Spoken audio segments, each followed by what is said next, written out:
Le 26 décembre, en allant surveiller ces ruches, Daniel Gibia a eu une très mauvaise surprise. 2 d'entre elles ont tout simplement disparu. Il soupçonne des apiculteurs amateurs, car pour voler une ruche, il faut savoir comment éviter les piqûres.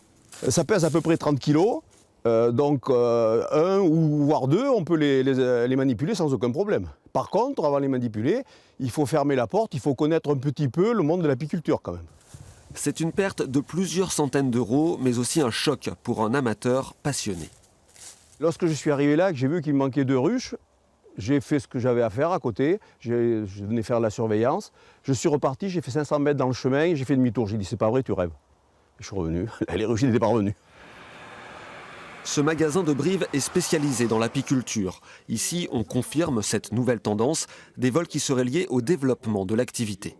L'apiculture loisir fait qu'il y a de plus en plus de ruches un peu partout en France, au fond des jardins, dans des bois. Et donc il y a un marché actuellement dans tout ce qui est alarme qui est en train de croître par rapport à cette demande et par rapport à ces vols qui sont grandissants, et notamment dans le Limousin.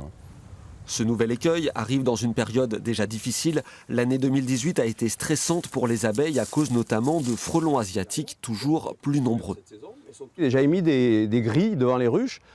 Les abeilles arrivaient à sortir de la ruche quand même, mais le frelon il était à 20 cm, donc elles étaient quand même assez nerveuses. Elles hésitaient à sortir parce que chaque fois que le frelon peut en ramasser une, il l'attrape et il la tue.